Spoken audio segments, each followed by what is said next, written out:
Hi guys, Shopper back once again with another mint in box, and today we're going to be looking at another of NJ Croce's line of bendable action figures. This time it's going to be the 8-inch The Flash and Batman from their Justice League line of figures. As you can see from the packaging, it is a very nice minimalist look to it. Each one has some very nice artwork. I'm not entirely sure who the artist is. Doesn't really say on the what's it. But it says that the sculpting of each figure is by Magic Wand Studio. I really like the boxes on these. They've got a really nice aesthetic to them.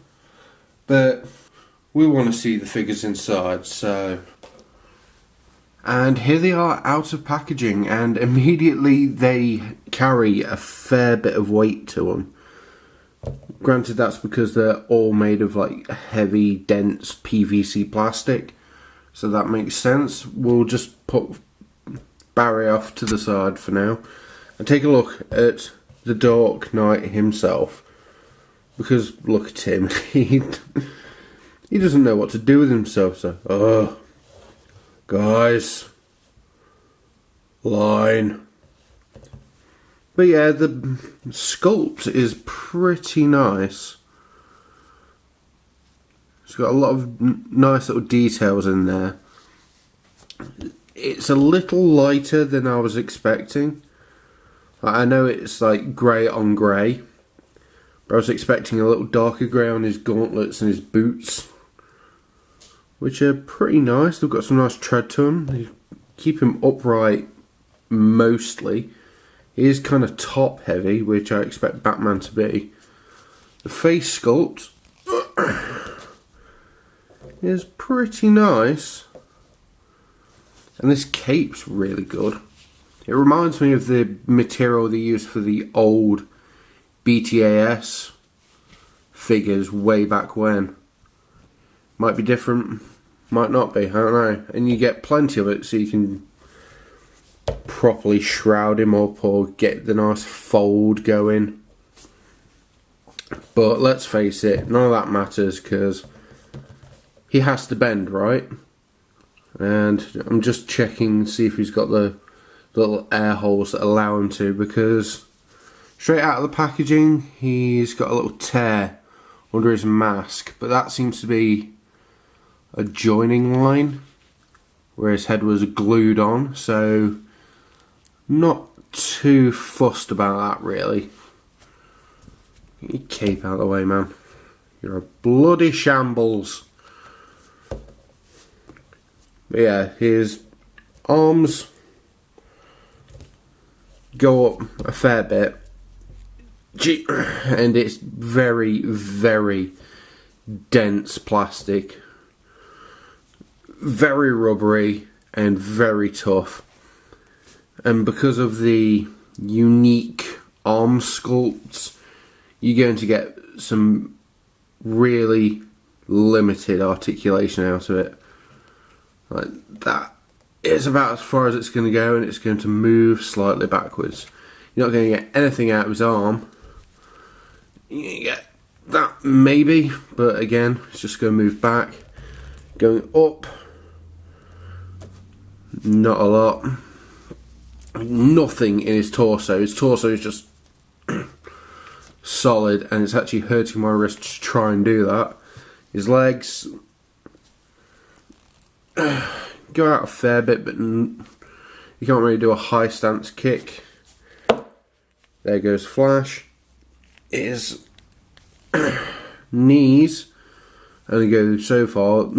In the most shocking thing, his ankles are the most flexible part of him, which is insane. If his entire body was as nicely flexible as that, that'd be brilliant, because I could actually try and get him into a pose then. But as is,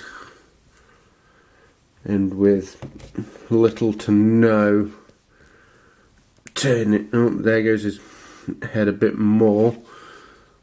No movement in his head.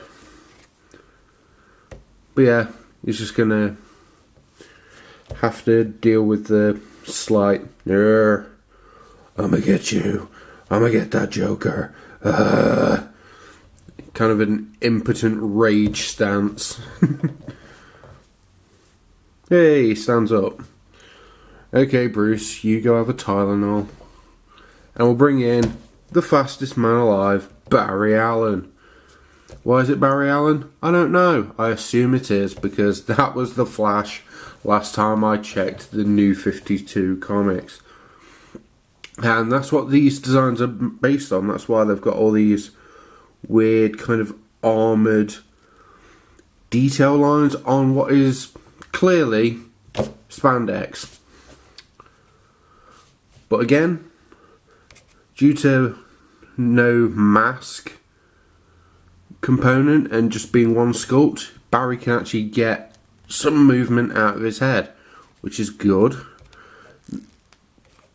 Basically nothing in the side to side, but you can point it up a bit and you can point it down ever so slightly. His arms also get about that much, which isn't bad. His arms are a bit weird because they're, well, there is no skeleton in these wrists. He is proper limp-wristed. Look at that. Yeah, why are his arms sculpted like that? His forearms should be turned a little more, right? But no, because there is actually nothing there, everything stops around his mid-forearm, you can't turn that, which is a shame because it looks kind of silly. But his arm goes up a fair bit, but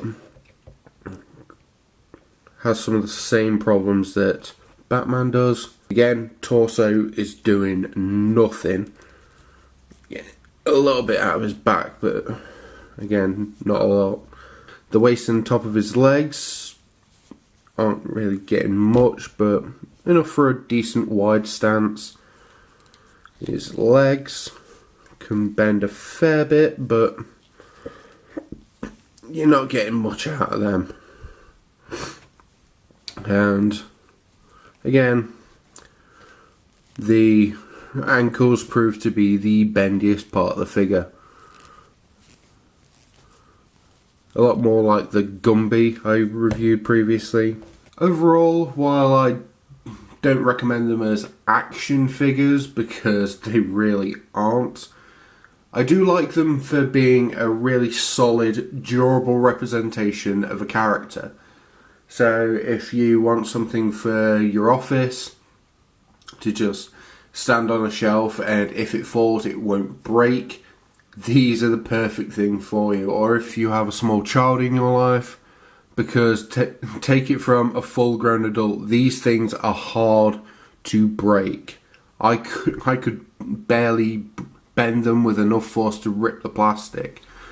Of course, Batman's got his little cowl thing to worry about, but a little bit of glue will be fine on that. These retail for around £15 here in the UK and for $25 in the US. Now I'm basing that purely on the listings I found on Amazon.com and Amazon.co.uk, just for reference. If you can get them a little cheaper, by all means do that. I know that NJ Croce has a big pack of Justice League figures, so altogether that might end up being cheaper for you, so by all means look into that. Overall, I like them. They're really solid. They're fun to just bash against each other. They're not going to break. These are solid as oat. And yeah, really like them. Thank you so much to NJ Croce for sending these over to me to have a play with. And I'll catch you guys next time on Mint in Box.